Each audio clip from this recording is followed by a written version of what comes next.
June 5th, 1944. A group of French farmers huddle around a radio tuned to the London broadcast. If they're caught, they will be thrown in prison, perhaps tortured, perhaps even executed. But they listen anyway. And then they hear it. A single line from a French poem tossed in amongst 100 nonsense phrases disguised as personal messages. A cheer goes up, and the farmers grab their guns. That was their signal. The liberation starts tonight.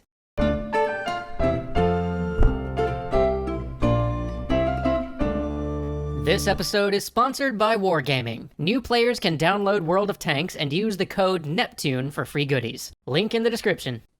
4 years before the Normandy beach landings, the French government signed an armistice that turned all of northern France into a Nazi-occupied zone. They insisted that surrender was the only way to save their people from being crushed by the unstoppable German war machine. But from the first moment that German army boots marched down the streets of Paris, resistance groups began to spring up all over France. The early resistance groups were small, disorganized, and independent. They had enthusiasm but no direction, other than a burning desire to kick the Germans out of their country. And there were not many of them. Most citizens chose to put their faith in what remained of the French government, which had fled south to the city of Vichy. They claimed to control unoccupied southern France, but really they just did whatever the Germans told them to do.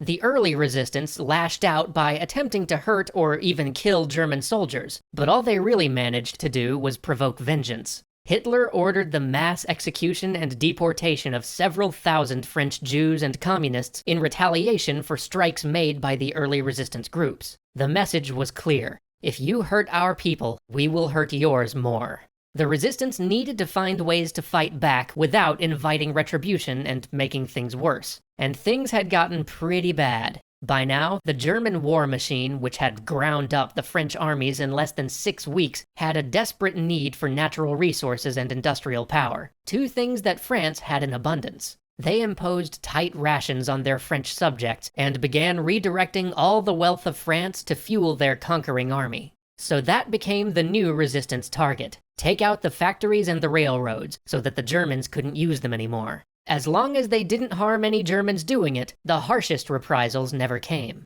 The British had that same idea. They parachuted agents into France to begin forming resistance networks of their own, recruiting citizens they could trust, and sometimes linking up with existing groups if they could find them. One of those agents would have a radio that could transmit messages back to London, requesting supply drops with weapons and explosives so that the resistance could get to work. But radios powerful enough to transmit across the channel were in pretty short supply. So they turned to Radio London, a public French-language station that had been created specifically to counter German propaganda and organize protests from safely across the English Channel. Radio London began to open and conclude every program with a nonsensical jumble of phrases that it called personal messages, which were actually coded messages for the resistance. The radio operators hiding in France would contact British headquarters with the requested supply drop and give them a random phrase like, "Pierre says hello." Then, instead of resistance members coming back to the safe house for updates every night, they could just listen at home on their radios. If Pierre said hello, they would head to their prearranged drop point.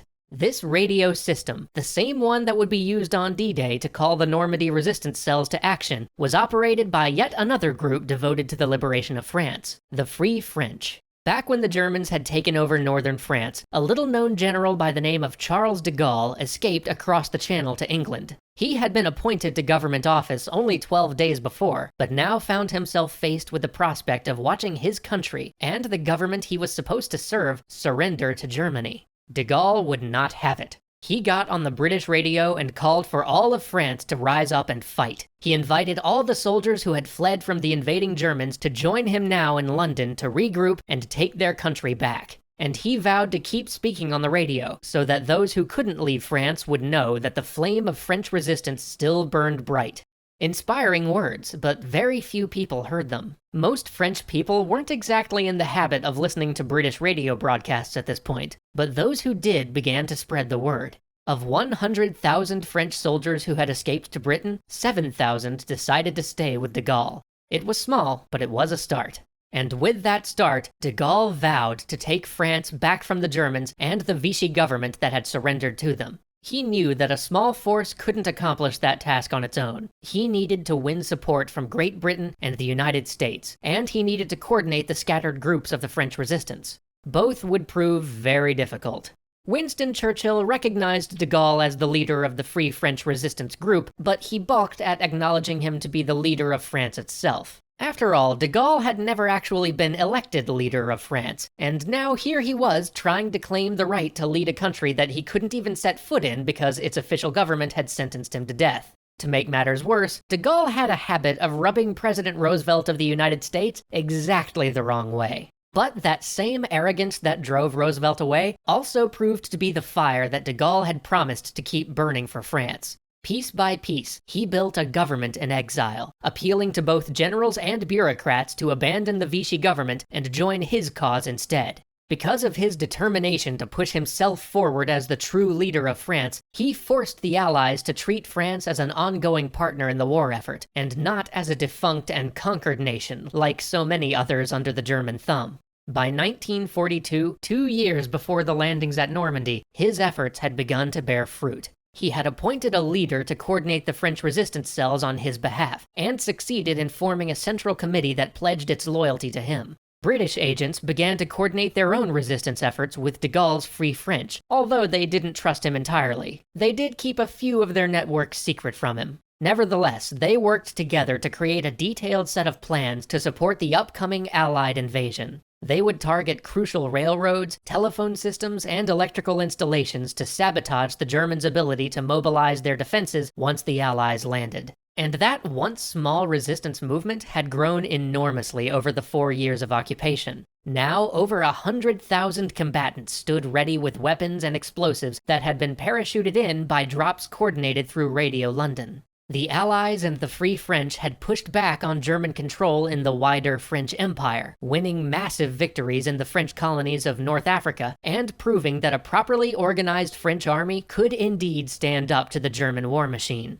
The Germans responded to that success by reaching for more control of France itself. They ended any pretense of the Vichy government's independence and overran the southern countryside, which only alienated more French people and bolstered recruitment for the resistance. But Germany's greatest gifts to the resistance were the invasion of Russia and the subsequent labor draft in France. When the Germans broke their uneasy truce with Russia, they galvanized the many communist groups in France to take up arms against them. These brand new resistance groups never entirely accepted the leadership of the Free French or the British agents, but they were well organized in their independence and made good use of the supplies those agents gave them. Meanwhile, to compensate for the men they had sent away to fight on the Eastern Front with Russia, Germany began to draft young Frenchmen to serve as forced labor in the cogs of their machine. Many fled the draft by running to the only group in France that would fight for their freedom, the Resistance.